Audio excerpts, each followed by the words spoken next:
नमस्कार, स्वागत है आपका केदारखंड एक्सप्रेस न्यूज में। मैं हूं आपके साथ कुलदीप राणा आजाद। रुद्रप्रयाग जनपद का पहला सामुदायिक रेडियो स्टेशन पे इस वक्त हम मौजूद हैं। सेना गढ़सारी ये स्थान है। रुद्रप्रयाग जनपद के क्यूंजा घाटी में ये है और सेना गढ़सारी, मेरे पीछे ये बोर्ड भी देख पा रहे होंगे आप, 90.8 FM रेडियो सामुदायिक रेडियो स्टेशन यहाँ पे खुला हुआ है। तो आज हम आपको सामुदायिक रेडियो स्टेशन के जरिए आपको बताएंगे कि किस तरह से यहाँ पे किया जाता है, क्योंकि बहुत सारी शिक्षा, स्वास्थ्य और तमाम तरह के मनोरंजन की गतिविधियाँ इस रेडियो स्टेशन के जरिए प्रसारित की जाती है। और ख़ास तौर पे अपनी बोली भाषा यानी कि गढ़वाली में इसका प्रसारण होता है। रुद्रप्रयाग, टिहरी, पौड़ी और चमोली जनपद के कुछ हिस्सों में इसकी कनेक्टिविटी है, कुछ हिस्सों में ये पकड़ता है। लेकिन आपको बताते हैं किस तरह से ये पूरा सामुदायिक रेडियो स्टेशन, यहाँ पे ये बोर्ड सबसे पहले देख पा रहे होंगे आप, पीपुल्स पावर कलेक्टिव और मंदाकिनी की आवाज के संयुक्त गठबंधन से ये रेडियो स्टेशन की स्थापना सेना गढ़सारी में हुई है। और ये जनपद का पहला सामुदायिक रेडियो स्टेशन है। सेना गढ़सारी भणज के नजदीक चंद्रापुरी मोहनकाल मोटरमार्ग पे ये स्थित है। और पूरा स्टूडियो किस तरह से है, क्योंकि अंदर की तस्वीरें भी आपको दिखाएंगे और स्टूडियो भी आपको बताएंगे कि किस तरह पे यहाँ पे है। हमारे साथ जो रेडियो स्टेशन के संचालक हैं मानवेंद्र नेगी जी, वो भी मौजूद है। नेगी जी, तो पहले तो बहुत स्वागत है आपका केदारखंड। बहुत बहुत धन्यवाद और स्वागत करते हैं हम मंदाकिनी की आवाज़ में केदारखंड एक्सप्रेस न्यूज़ के राणा जी और भट्ट जी का, कि आप यहाँ पे पधारे हैं। मंदाकिनी की आवाज़ की तरफ से बहुत बहुत स्वागत और धन्यवाद आपका। सर, पूरा स्टूडियो भी देखेंगे आपका, अपने दर्शकों को भी दिखाएंगे, लेकिन उससे पहले मैं थोड़ा सा इसके बारे में जानकारी चाहता हूँ कि कब इसकी स्थापना हुई थी, किस सोच को लेकर इसकी स्थापना हुई थी और क्या कुछ गतिविधियाँ, क्या कुछ प्रसारित यहाँ से किया जाता। जी, इसके जो हम लोगों ने शुरुआत किया था एक्चुअल में 2001 में हिमालय ट्रस्ट के द्वारा एक प्रशिक्षण कार्यक्रम इसके लिए दिया गया था। और उस समय तक भारत में कोई सामुदायिक रेडियो की कोई पॉलिसी नहीं थी। और लेकिन हमारे जो पड़ोसी देश थे, श्रीलंका, नेपाल और विदेशों में भी सामुदायिक रेडियो का काफ़ी बड़ा प्रभाव था। उन चीज़ों को जानने का मौका मिला और उससे हम काफ़ी उत्साहित हुए। और 2001 में हम इस जन आंदोलन में जुड़े। यहाँ लोगों को हमने जानकारी दिया, इस कॉन्सेप्ट के बारे में बताया कि भाई जो सामुदायिक रेडियो है उसमें हमारी हर चीज़ की जानकारी एक दूसरे तक पहुँचेगी। और फिर 2007 में भारत सरकार ने इसके लिए पॉलिसी बनाई और उसमें नियम था कि भाई हम लाइसेंस तो देंगे, लेकिन वो कोई एक्ट के अंदर रजिस्टर्ड बॉडी होनी चाहिए, संस्था होनी चाहिए। तो फिर हमने मंदाकिनी की आवाज़ को रजिस्टर्ड करवाया। 3 साल हमने इंतज़ार किया लाइसेंस लेने के लिए। 2010 में हमने लाइसेंस के लिए अप्लाई किया, लेकिन बॉर्डर इलाका और ये सब होने के कारण उसमें काफ़ी लंबी प्रक्रिया चली। और 4 साल की प्रक्रिया के साथ 21 सितंबर 2014 को यहाँ के जो उस समय के जिलाधिकारी डॉक्टर राघव लंगर जी और विधायक शैला रानी जी के हाथों से हजारों लोगों की उपस्थिति में यहाँ इसका उद्घाटन किया गया। इस बीच में हम लोगों ने इसके तकनीकी के पक्ष को सीखा, इसके सामाजिक पक्ष को सीखा, इसके फाइनेंशियल पक्ष को सीखा और सब लोगों की इसमें भागीदारी करके, क्योंकि सामुदायिक रेडियो का जो कॉन्सेप्ट है वो अपनों की भागीदारी बिटेन चलाने वाला रेडियो सामुदायिक रेडियो थी। एक संस्था आपका दगड़ा ये मचे पीपुल्स करी, ये की क्या भूमिका चाहिए? ये मैं जो पीपुल्स पावर कलेक्टिव है कि तो हम लोग प्रयास तो बहुत पहले बिटेन करना चाह, लेकिन हमसे दिक्कत होनी चाहिए कि जो ये उपकरण होला, जो ये खर्चा हो लो, जो टीम काम करेली, प्रशिक्षण हो लो, तो वे में हमसे बहुत बड़ी दिक्कतें होनी चाहिए। तो 2009 में जो पीपल्स पावर कलेक्टिव की डायरेक्टर छिन सरिता थॉमस जी, तो उनसे मुलाकात हुई बेंगलोर में। तो काफ़ी उत्साहित हुए हैं। वो इस समय पर वो BBC लंदन में काम करता था, लेकिन फिर तो वो जॉब छोड़े थे, फिर भारत में आए और मंदाकिनी की आवाज़ का दगड़ा मिली थे। 18 महीना को एक प्रोजेक्ट हमारा छो कि सामुदायिक रेडियो सशक्तिकरण विकास योजना, तो वो योजना हम चलाए। तो यहाँ फिर हमारे प्रशिक्षण हुए, कोर टीम बनी, काम बटे गए, रेडियो स्टेशन का अलग अलग डिपार्टमेंट बनाए गए, जन के कम्युनिकेशन डिपार्टमेंट, प्रोडक्शन डिपार्टमेंट और फील्ड को डिपार्टमेंट और फाइनेंशियल और नेटवर्किंग को डिपार्टमेंट। तो ये टीम में डिवाइड करी थे, फिर यह एक स्मूथ प्रक्रिया ये एथर बढ़ी। गढ़वाली अपनी बोली भाषा में आप पूरा ये प्रोजेक्ट चलाना चाहिए जो समुदाय में क्या थीम चाहिए ये माँ जन के हम देखना चाहिए कि गढ़वाली भाषा भी तो भाषाओं में सम्मिलित चीज जो तेजी से विलुप्त होनी चाहिए, और हमारा प्रयास है कि जो अपनी भाषा चाहिए बोलियाँ चाहिए, चाहे गढ़वाली चाहिए, कुमाऊनी चाहिए या और भी राज्यों की जो स्थानीय बोली भाषा चाहिए, वे अपने आप में बहुत समृद्ध भाषाएं हैं, लेकिन वर्तमान विकास के ये दौर में ये भाषाएं पिछड़ने चाहिए और जो ज्ञान यूँ भाषाओं का भीतर से वो लुप्त होना चाहिए। तो ये वजह से हमारे प्रयास है कि अपनी गढ़वाली भाषा से एक तरह से सपोर्ट दिए जो, तो ये वजह से हम हर कार्यक्रम की जो प्रस्तुतिकरण की भाषा से वो हमारी गढ़वाली से, ये में बहुत सारे कलाकार हैं जो कि रचनाएं हैं, कविताएं हैं, तो वो गढ़वाली में ही प्रस्तुत हैं। लगभग 80-90% हिस्सा हमारे गढ़वाली में ही प्रसारित हैं। हम आपका थोड़ा स्टूडियो बारे में भी जाना कि या विधर से पूरी प्रक्रिया के थोड़ा सा अभी जे कमरे में हम खड़ा छन यो हमारे ऑफिस कमरा छी, और एक तरह से ये थे प्रोसेसिंग यूनिट हम बोली सकते, एडिटिंग, मिक्सिंग और यही में हम लोग करदा कागज पत्रों को थोड़ा मैं तस्वीरों में भी आपको दिखाऊंगा। ये हम यही में करदा, ये ऑफिस का यहाँ पे रूम है। इसके बाद हम थोड़ा स्टूडियो की तरफ जी बिल्कुल। तो ये तमाम एक बड़ी बात यह है कि स्टूडियो यहाँ पूरा मिट्टी का बना हुआ है, जो पहाड़ की शैली होती है, पहाड़ के घर होते हैं, उस शैली में ये पूरा स्टूडियो बना हुआ है। और आप देख भी पा रहे होंगे ये पूरी मिट्टी की दीवारें हैं, इस पे ये मिट्टी की पुताई हो रखी है, कोई सीमेंट का कहीं भी प्रयोग नहीं है। ऊपर की तरफ देखेंगे तो आप बांस से आपको दिखाई देगा, इसकी छत पूरी बांस से लगी है। ये कंडी के अंदर जो कंडी जिसपे हम घास लाते हैं उसके अंदर ये लाइटिंग आप देख पा रहे होंगे, ये बहुत शानदार लग रहा है। और गढ़वाली में इस तरह का प्रयास मुझे लगता है कि ये जो स्टूडियो है मंदाकिनी की आवाज, ये भी अपने आप में एक मैसेज दे रहा है।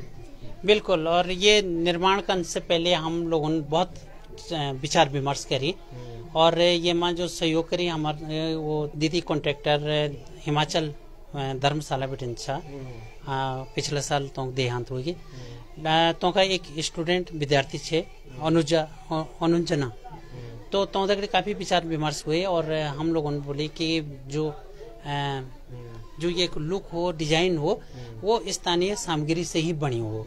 तो वो काफी उत्साहित हुए कि ठीक चाहिए, जमीन से जो मिट्टी होली तो हम कहीं दीवार बने दुले ऐसे जग या स्थानीय जो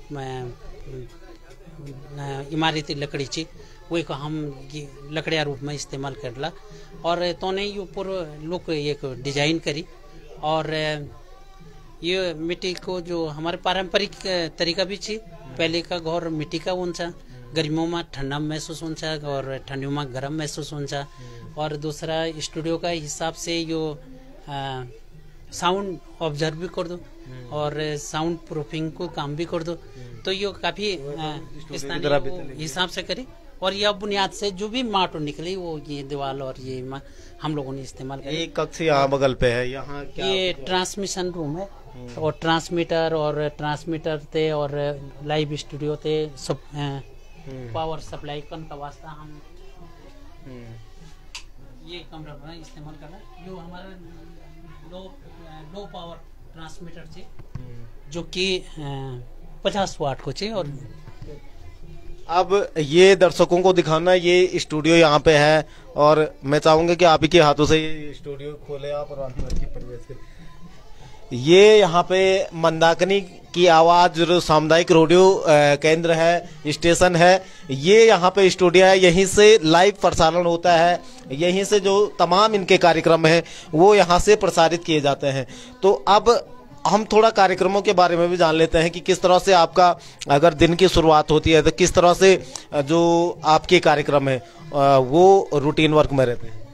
जी ये मैं जो सोमवार से लेकर के और शनिवार तक का जो कार्यक्रम जी, तो वे में हम आजकल ग्रीष्मकालीन सभा ये हमारे चलनी चाहिए 30 सितंबर तक ये चलेली। ये में 6 बजे से और 9 बजे तक सुबह की सभा थी। सुबह की सभा में हमारे 6 बजे से और 7 बजे बीच में जो कार्यक्रम छे वो एक नोची देव आराधना कार्यक्रम।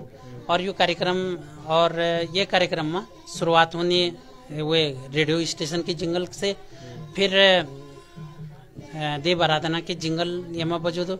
वे के बाद आज को पंचांग ये में बजो दो, जो कि पंडित गयादत्त नोटियाल जी की आवाज में पिछला 8 साल से नियमित रूप से आज का पंचांग का बारे में बताना सी कि आज दिन क्या चाहिए, बार क्या चाहिए और 30 त्योहार आज का दिन पर क्या क्या चन, तो वो तमाम बातें वे में बता दो ना। वही के बाद गणेश वंदना ये माँ होनी, और फिर भजन कीर्तन हमारा जो दीदी बुलियों का भजन कीर्तन चिन्ह कीर्तन मंडली गांव के दीदी बुलियों का भजन कीर्तन ये माँ प्रसारित होना। और ये माँ हमारी कथाएं भी प्रसारित होनी, जो हमारी पौराणिक कथाएं छिन, भागवत कथा छिन, राम कथा छी, शिव कथा छी, देवी भागवत की कथा छिन, तो वो भी ये माँ सम्मिलित होनी। और वे के बाद हमारो दांडुमा घाम कार्यक्रम 7 बजे से 9 बजे तक चल दो। वे के शुरुआत हम आज का सवाल और आज क्या ओखाण पाखाण मुहावरा जो भी हमारा गढ़वाली शब्द छन वैसे हम लोग पूछा था। और फिर सरस्वती वंदना या स्वागत गीत ये में शुरुआत में होने। फिर बच्चों का वास्ता पोटली एक कार्यक्रम होने, जेमा बच्चों की आदत संबंधी या स्वास्थ्य संबंधी या देख रेख संबंधी चर्चा होनी हुए माँ। और वे के साथ साथ जो हमते अपडेट जानकारी भी हम ये मध्य ना, जिनके आज रसोई गैस वितरण के क्षेत्र में होना चाहिए, गाड़ी का कक जानी चाहिए, और वो जानकारी हम देना, या बिजली का बिल का कक जमा होना चाहिए वो भी जानकारी हम ये शामिल कर दा। या लोग अपनी समस्या भी रखा था कि हमारे तो पर्सिपिटेंट बिजली नीचे, वो भी ये कार्यक्रम में हम शामिल कर दा। और तो के जो समस्या रखा था हम संबंधित विभाग से भी पूछा था कि ये बोना चाहिए कि बिजली हमारा तो कब या पर्सिपिटेंट नहीं तो कब तक होली, तो उससे भी जवाब देना कि भाई हमारे संज्ञान में आएगी जल्दी हम कर दूला। तो ये कार्यक्रम भी ये में शामिल होना। ये के साथ साथ हमारा कुछ रेडियो मैगजीन कार्यक्रम भी शामिल होना, जो आपकी खेती बाड़ी से संबंधित हुए सकता, घरेलू हिंसा पर संबंधित हुए सकता। और ये में जो हमारे विशेषज्ञ हो ना, तो वे में गाँव का समुदाय से भी लोग अपना अनुभव साझा करता। साथ में जो हमारा अलग अलग डिपार्टमेंट का लोग चन जन जिला विधिक सेवा प्राधिकरण बेटन अनामिका सिंह जी हो गए, या हक विकास विभाग से कोई और व्यक्ति तो जानकारी होते प्रदान कर दो। फिर दोपहर को जो कार्यक्रम से हमारा वे माँ गाँव खोलो का हालचाल कार्यक्रम हुए थे। हम बोलता गाँव खोलो में क्या क्या चीज़ें होनी चाहिए, तो वो जानकारियाँ सब वे में शामिल होनी। और हालचाल कार्यक्रम वो एक हम हमारे देने चाहिए कि, लेकिन न्यूज़ का वास्ता परमिशन नहीं चाहिए, लेकिन न्यूज़ ते अगर जानकारी के रूप में दी सकता तो वो का वास्ता सरकार परमिशन छो, तो फिर हम समाचार की जगह हालचाल बोल रहे थे। और फिर हमारे 2:30 बजे से 3:30 बजे फरमाइश कार्यक्रम होना। वे मन लोग अपना मनपसंद कवि की या गायक कलाकार की या कोई नाटक ची कोई फरमाइश करता है, जो तो मनपसंद कार्यक्रम से, तो वो फरमाइश के 1 घंटा की चलती। फिर हमारी घाम बुढ़दी समूह कार्यक्रम से 3:30 बजे से 4:30 बजे वे माँ हम ग्रामीण झलक सुनो ना, जन के आज हम भणज गाँव की सुनेली, बोल हमन सीधा सुर जोखोली की सुनेली। तो ग्रामीण झलक कार्यक्रम भी हमारा श्रोता भाई बहनों को बहुत पसंदीदा कार्यक्रम थी। तेमा गाँव का बारे में हर जानकारी दी है, जानी कि गाँव काकी स्थित थी, के ढंग के गाँव की ऐतिहासिक पृष्ठभूमि छिन, क्या क्या तो त्योहार मनाए जाना, क्या क्या उत्सव मनाए जाना, मेला खेल के क्या होंदा, लोगों की समस्याएं क्या छिन, महिलाओं की समस्या क्या छिन, तक का संगठनों की स्थिति क्या थी, ये तमाम करीब आधा घंटा को हमारे कार्यक्रम ये में शामिल होंगे। ये के साथ साथ हमारे कुछ झलकें भी हम वो प्रसारित करा, जो हमारे गाँव खोलो में रामलीला होनी वो भी हम ये में सुनोना, या महाभारत से संबंधित पांडव लीला या पांडव नृत्य का बारे में जो कार्यक्रम छिन वो भी ये में सम्मिलित होना। ये के साथ साथ जो हमारी सहयोगी संस्थाएं छिन, चाहे वो हिंसा से संबंधित कार्यक्रम हो या फिर पोषण से संबंधित कार्यक्रम हो, वो कार्यक्रम भी ये में शामिल होना। और दिन भर में जिथा श्रोता भैबण हमारा सवाल और ओखाण पाखाण या भूणा का जवाब देने, तो नो भी हम यही कार्यक्रम में पुकारता। नेगी जी, एक सवाल मेरे दिमाग में आ रहा है कि क्योंकि पहाड़ की विषम भौगोलिक परिस्थितियां हैं।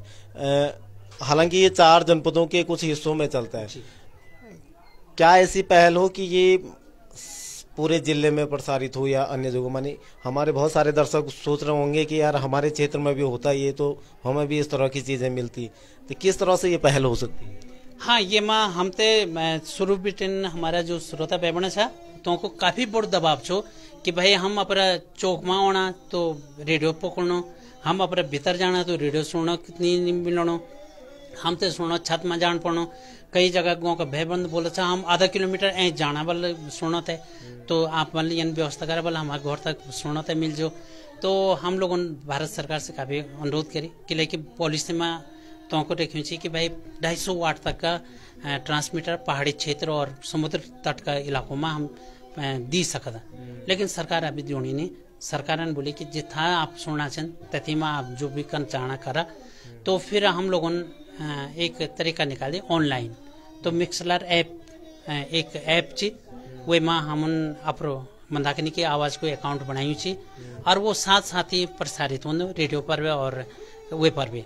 तो जाकर रेडियो नहीं सुनो लेकिन इंटरनेट पकड़ो ची, तो तक ऐप डाउनलोड करे थे आप सुने? हाँ, वे थे आप गूगल से या प्ले स्टोर से आप डाउनलोड कला और फोन में मिक्सलर MIXLR ऐप वो ची, और वे में फिर आप डाउनलोड जब कर दोला तो तब अपन वो खोली थे, वो एक जो सर्च ऑप्शन में जेते मंदाकिनी की आवाज टाइप कन और फिर आपसे कार्यक्रम सुनोते वे में मिल जाना। इस तरह से तो जैसे फिर हमारा विदेशों में जो हमारा गढ़वाली भाई बन तो वो भी काफी बड़ा पैमाना में कुवैत में, सऊदी अरब में, इथोपिया में और दक्षिण अफ्रीका इन जगह से भी हम ते मैसेज होना रहना। तो काफी जगह सुनना चाहिए। भारत में भी हमारा देश में जो फौजी भाई छन, कोई कलकत्ता में, कोई जम्मू कश्मीर में, तो तक भी वो ऑनलाइन सुना रहना। पुणे से भी, दिल्ली से, गाजियाबाद, नोएडा, तमाम जगह से भी हमसे मैसेज होना रहना। मैं चालो आप थोड़ा सा अपनी सीट पर बैठ जाला, एक बार मैं अपने दर्शक तो दिखाई दो लोग, ये यहीं से सामुदायिक जो मंदाकिनी की आवाज सामुदायिक रेडियो स्टेशन है, यही वो स्टूडियो है। और स्टूडियो आप देख पा रहे होंगे ये पूरा मिट्टी का स्टूडियो है। यहाँ पे जिस तरीके से हमारे जो पुराने गांव घरों में मिट्टी के पठाली के मकान होते थे, उसी तरह से ये मिट्टी की लिपाई इस पूरे स्टूडियो में। आजकल के स्टूडियो जिस तरीके से चमक धमक रहती है उससे बिल्कुल दूर, और जो पहाड़ की हमारी शैली है, हमारी पहाड़ी शैली है, उसमें ये पूरा स्टूडियो बना हुआ है। तो कहीं ना कहीं ये पहाड़ी संस्कृति सभ्यता को जीवंत रखने का भी एक बड़ा संदेश देती है, मैसेज देती है। और उसके अलावा हमारी बोली भाषी, खास तौर पे गढ़वाली संस्कृति, जिस तरह से गढ़वाली भाषा विलुप्त होती जा रही थी, बीच का एक दौर ऐसा आ गया था जब लोग गढ़वाली में बोलने के लिए भी शर्म महसूस कर रहे थे। लेकिन अब कुछ लोग हैं जिन्होंने गढ़वाली बोली भाषा को जीवंत रखने के लिए एक व्यापक जन आंदोलन चलाया है। और उसी कड़ी में अगर हम कहेंगे कि मंदाकिनी की आवाज भी प्रयास कर रही है तो कोई अतिशयोक्ति नहीं होगी। नेगी जी हमारे साथ। नेगी जी, अगर इसकी पूरी प्रक्रिया दिखाएंगे तो कैसे यहाँ पे प्रसारण होता है, किस तरह से? सामुदायिक रेडियो की जो तकनीक है वो बहुत ही आसान है। आप देखना वाले एक मिक्सर ये पर लेकिन जो कि विभिन्न आवाजों से मिक्स करने को काम कर दो। माइक सब ये में जुड़े छन, ये हमारे एक कंप्यूटर से जुड़ी चीज जाके पूरे स्टोर हमारे होने चाहिए पहले से रिकॉर्डेड कार्यक्रम, और जो हम लाइव माइक पर बात करना छन वो वे में स्टोर हुए जान, रिकॉर्ड हुए जान मतलब। और फिर यो मिक्सर से हमारे ट्रांसमीटर जुड़ी थी। ट्रांसमीटर RF केबल का थ्रू टावर पर लेके यहाँ एंटेना से जुड़ी थी, और एंटेना से वो हवा में चारों तरफ FM सिग्नल जानछन, जेते हम बड़ा आराम से अपना रेडियो पर या मोबाइल पर जो FM रेडियो ची वे पर, या कार पर जो कार स्टीरियो लगे रोन वे पर सुनी सकता। तो वो हमारे FM तकनीकी ची। और जो क्षेत्रों में FM ने पकड़ दो मंदाकिनी की आवाज ने सुने ने, तो का वास्ता हमारे यो एक फोन इंटरनेट से जुड़ी छी, और मिक्सलर ऐप से वो ब्रॉडकास्ट होना छी। वे तो अपना फोन पर आप कहीं भी दुनिया में कहीं भी सुन सकता अगर इंटरनेट वहाँ अगर मौजूद छी या उपलब्ध छी। निखिल जी, बहुत सारे प्रतिभावान छात्र होते हैं, गांव में महिलाएं होती हैं, कोई भजन गाता है, कोई कविताएं बनाता है, कविताएं लिखता है, रचनाएं। अगर वो अपनी स्वरचित रचनाओं को आप तक पहुंचाए, वो चाहते हैं कि हमारा प्रसारण हो मंदाकिनी की आवाज पे, तो वो किस तरह से आप तक पहुंच बनाए? हाँ, काफी महत्वपूर्ण सवाल अपन बताए। और जब हम रेडियो यामो शुरू करी तो लोगों ने अपना 1968-70 में लिखे जो कविताएं से वो को रिकॉर्डिंग या कराई, वो वाचन करी और वो प्रसारित करी।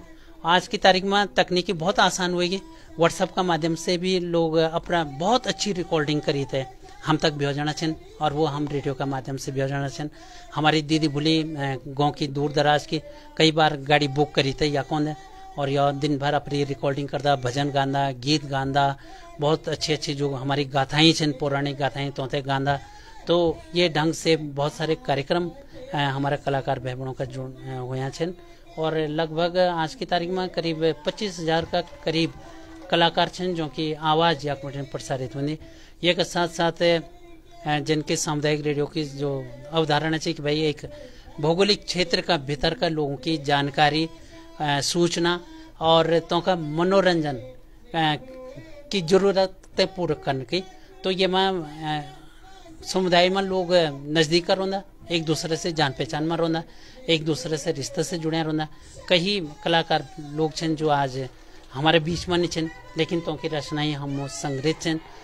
तो का जो जान पहचान का लोग छन फरमाइश करदा कि दादाजी को हम ते वो श्लोक सुने दिया, हम ते वो स्तुति सुने दिया।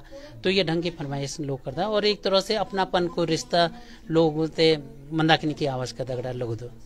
क्या लगता है कि क्या होना चाहिए, क्या कमी लगती है आपको कि इस क्षेत्र में आप पिछले 8-10 सालों से लगातार काम कर रहे हैं, और आपने जैसे बताया कि 2001 से आप इस आंदोलन में लग गए थे, तो क्या कमी लगती है आज के दौर में कि जो पूरी होनी चाहिए सरकारों की तरफ? बिल्कुल, हम 2001 पिटन ये आंदोलन से जुड़े छे, लेकिन देश में 1995 भी नहीं आंदोलन चलोनो छो, जब सुप्रीम कोर्ट ने एक फैसला में बताया कि जो रेडियो तरंगे छे वो पब्लिक प्रॉपर्टी छे, कि लेकिन वो एक प्राकृतिक संपदा छे। तो वे वजह से वे पर के स्पेशल के एजेंसी या कोई कंपनी को हक नहीं, बल्कि वो सबको हक छे। तो वही से यह परिकल्पना हुई कि भाई अगर सबके संपत्ति छे तो सबको एक फायदा मिलना चाहिए। तो 1995 से ये बात चलनी से 2007-8 में सरकार भी बनी चाहिए कि हमारे देश में लगभग 4,000 सामुदायिक रेडियो का वास्ता जगह चाहिए। लेकिन आज भी हम देखना चाहिए ये यथालंब जन आंदोलन का बावजूद भी सिर्फ 300 रेडियो स्टेशन अभी स्थापित हुए। वे में हमारा उत्तराखंड थोड़ा एथर चाहिए, हमारे उत्तराखंड में लगभग 13 रेडियो स्टेशन आज की तारीख में हो गए।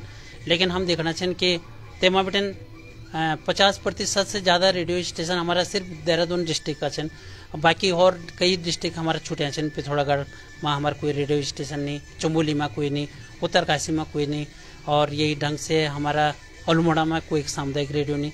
तो बहुत सारे हरिद्वार में कोई सामुदायिक रेडियो नहीं। तो सरकार तो ये देखना चाहिए कि जो फ्रिक्वेंसी देनी चाहिए सरकार, वो हर एक जिला से देना चाहिए, कम से कम एक जिला से एक रेडियो स्टेशन की स्वीकृति और सहयोग देना चाहिए। और ये माँ उत्तराखंड पहले यन राज्य बनेगी जन स्टेट की भी एक पॉलिसी बनेगी कि भाई सामुदायिक रेडियो का वास्ता हम भी मदद कला, करीब 20 लाख के करीब हम भी मदद करा अगर कोई खोन चाणो चाहिए अपना तक। तो सरकार, उत्तराखंड सरकार को तो ज़्यादा फोकस है कि आपदा प्रभावित क्षेत्र में अगर कोई खोना चाहिए तो सरकार आसानी से मदद करने की बात करनी चाहिए।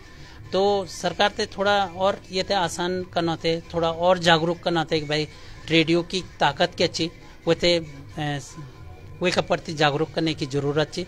अभी हम देखना चाहिए कि बहुत सारे यथा समय होने का बाद भी बहुत सारे डिपार्टमेंट में भी जागरूकता नहीं है सामुदायिक रेडियो से लेते कि भाई अपनी बोली भाषा में अगर कोई जानकारी जाने तो वही कुछ ज़्यादा प्रभाव पड़ी सको। तो ये बारे में भी कमी थी।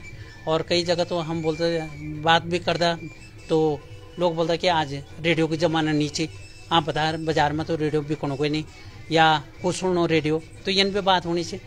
लेकिन हमारे भी अपरो अनुभव चाहिए कि जो दूर दराज में छन और जो दीदी भूली छन, बुजुर्ग लोग छन, तो उनको एकमात्र सहारो रेडियो ही चाहिए। अगर कभी तकनीकी खराबी से या बड़े प्रसारण रुक जानो तो हम ते हजारों फोन होना कि क्या बात हुई भाई, रेडियो नहीं होना आज, हम सुबह बैठे हम ट्राई करना चाहिए आधा घंटा बैठे या तो क्या बात हुई, तो फिर हम बताना चाहते कि ये बात हुई। तो रेडियो के प्रति अपनापन लगाव काफ़ी चाहिए जी। बिल्कुल, बहुत धन्यवाद। ये थे मानवेंद्र नेगी जी। और जिस तरीके से एक दौर था जब रेडियो एक तरह से हाशिए पे चला गया था, लेकिन आज फिर से वह पुनर्जीवित हुआ है। रेडियो क्योंकि नई तकनीकी के साथ सामने आया है। पहले हम रेडियो के लिए अलग से डिवाइस, रेडियो जिसको बोलते थे, उसको लेके थे, लेकिन आज आप रेडियो को अपने फ़ोन में भी सुन सकते हैं। ये नई क्रांति जो आई है उससे ये हुआ है। और ख़ास तौर पे अपनी बोली भाषा में जो प्रचारित होता है उसका अपना आप में एक व्यापक असर पड़ता है। तो आप बने रहे केदारखंड एक्सप्रेस के साथ, ऐसे ही एक नई रिपोर्ट के साथ आप सबके बीच हाजिर होंगे। नमस्कार।